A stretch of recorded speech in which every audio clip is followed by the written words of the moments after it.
ओम साई राम भक्तजनों, अब मैं आपके सामने सुनाऊंगा गीता का 12वां अध्याय और फिर उसका महात्म्य। तो पहले मैं अध्याय सुनाता हूँ, महात्म्य बाद में सुनाऊंगा। अर्जुन बोले, जो अनन्य प्रेमी भक्तजन पूर्वोक्त प्रकार से निरंतर आपके भजन ध्यान में लगे रहकर आप सगुण रूप परमेश्वर को और दूसरे जो केवल अविनाशी सच्चिदानंद घन निराकार ब्रह्म को ही अतिश्रेष्ठ भाव से भजते हैं, उन दोनों प्रकार के उपासकों में अति उत्तम योगवेता कौन है? श्री भगवान बोले, मुझ में मन को एकाग्र करके निरंतर मेरे भजन ध्यान में लगे हुए जो भक्तजन अतिशय श्रेष्ठ श्रद्धा से युक्त होकर मुझ सगुण रूप परमेश्वर को भजते हैं, वे मुझको योगियों में अति उत्तम योगी मान्य है। परंतु जो पुरुष इंद्रियों के समुदाय को भली प्रकार वश में करके मन बुद्धि से परे सर्वव्यापी अकथनीय स्वरूप और सदा एक रस रहने वाले नित्य अचल निराकार अविनाशी सच्चिदानंद घन ब्रह्म को निरंतर एक ही भाव से ध्यान करते हुए भजते हैं, वह संपूर्ण भूतों के हित में रत और सब में समान भाव वाले योगी मुझको ही प्राप्त होते हैं।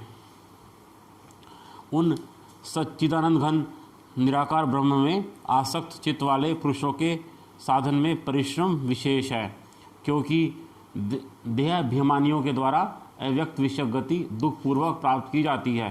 परंतु जो मेरे परायण रहने वाले भक्तजन संपूर्ण कर्मों को मुझ में अर्पण करके मुझ सगुण रूप परमेश्वर को ही अनन्य भक्ति योग से निरंतर चिंतन करते हुए भजते हैं, हे अर्जुन, उन मुझ में चित्त लगाने वाले प्रेमी भक्तों का मैं शीघ्र ही मृत्यु रूप संसार समुद्र से उद्धार करने वाला होता हूँ।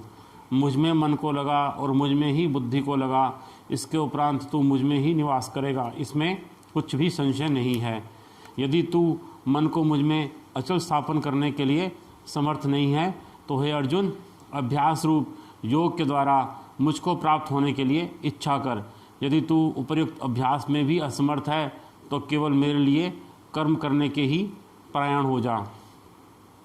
इस प्रकार मेरे निमित्त कर्मों को करता हुआ भी मेरी प्राप्ति रूप सिद्धि को ही प्राप्त होगा।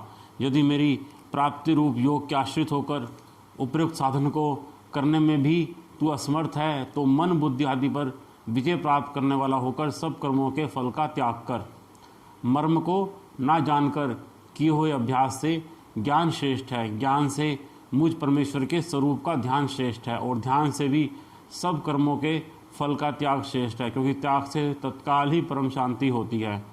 जो पुरुष सब भूतों में द्वेष भाव से रहित, स्वार्थ रहित, सबका प्रेमी और हेतु रहित दयालु है तथा ममता से रहित, अहंकार से रहित, सुख दुखों की प्राप्ति में सम और सममान है, अर्थात अपराध करने वालों को भी अभय देने वाला है, तथा जो योगी निरंतर संतुष्ट है, मन इंद्रियों सहित शरीर को वश में किए हुए है और मुझ में दृढ़ निश्चय वाला है, वह मुझ में अर्पण किए हुए मन बुद्धि वाला मेरा भक्त मुझको प्रिय है, जिससे कोई भी जीव उद्वेग को प्राप्त नहीं होता और जो स्वयं भी किसी जीव से उद्वेग को प्राप्त नहीं होता, तथा जो हर्ष अमर्ष भय और उद्वेग आदि से रहित है, वह भक्त मुझको प्रिय है।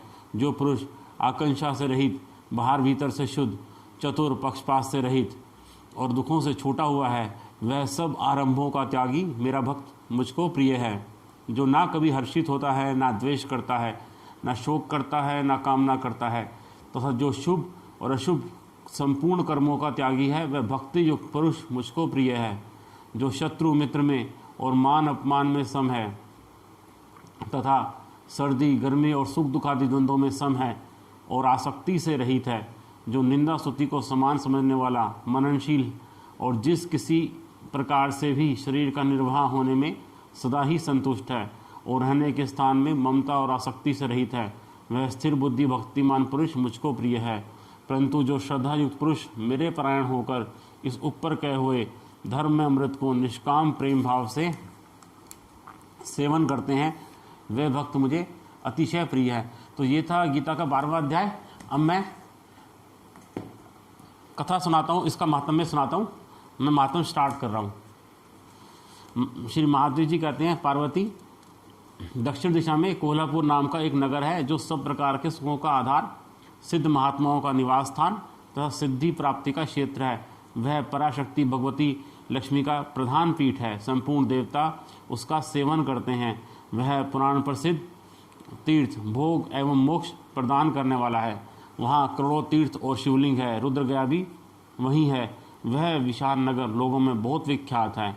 एक दिन कोई युवक पुरुष उस नगर में आया। वह कहीं का राजकुमार था। उसके शरीर का रंग गोरा, नेत्र सुंदर, ग्रीवा शंख के समान, कंधे मोटे, छाती चौड़ी तथा भुजाएं बड़ी बड़ी थी। नगर में प्रवेश करके सब और महलों की शोभा निहारता हुआ वह देवेश्वरी महालक्ष्मी के दर्शनार्थ उत्कंठित हो मणिकंठ तीर्थ में गया और वहाँ स्नान करके उसने पितरों का तर्पण किया।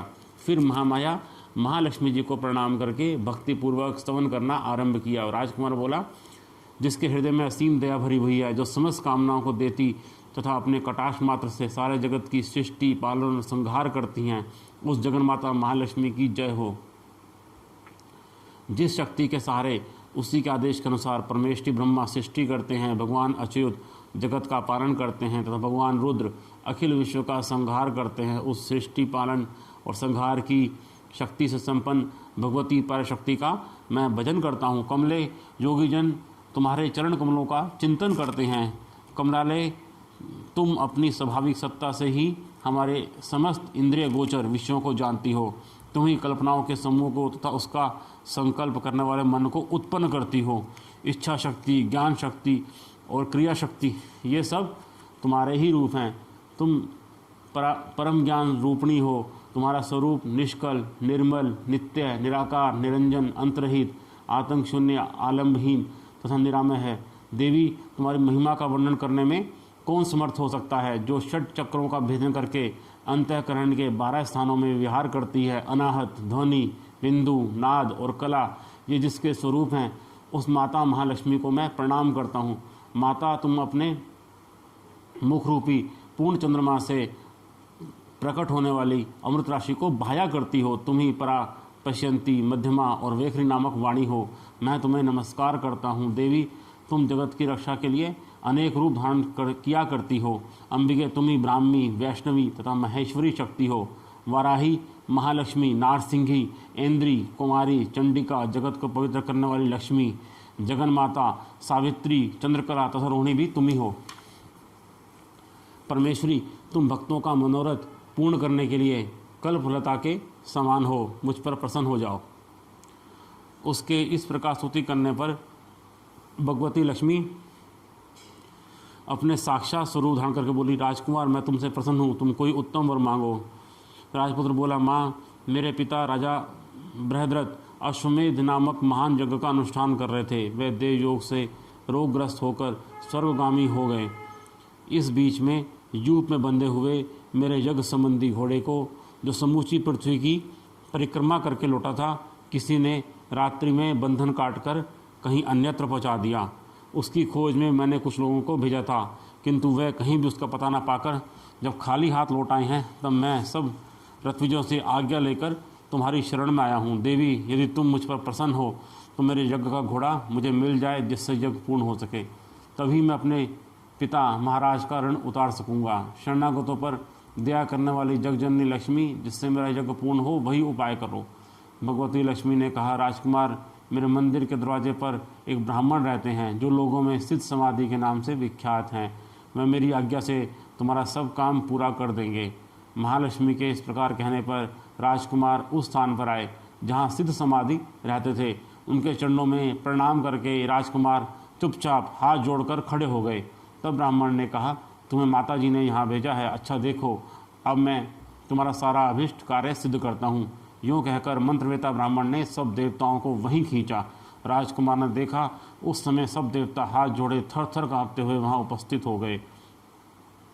तब उन शेष ब्राह्मण ने समस्त देवताओं से कहा, देवगण, इस राजकुमार का अश्व जो यज्ञ के लिए निश्चित हो चुका था, रात में देवराज इंद्र ने चुराकर अन्यत्र पहुंचा दिया है, उसे शीघ्र ले आओ। तब देवताओं ने मुनि के कहने से यज्ञ का घोड़ा लाकर दे दिया। इसके बाद उन्होंने उन्हें जाने की आज्ञा दी। देवताओं का आकर्षण देखकर तथा खोए हुए अश्व को पाकर राजकुमार ने मुनि के चरणों में प्रणाम करके कहा, महर्षि, आपका ये सामर्थ्य आश्चर्यजनक है। आप ही ऐसा कार्य कर सकते हैं, दूसरा कोई नहीं। ब्रह्मांड, मेरी प्रार्थना सुनिए।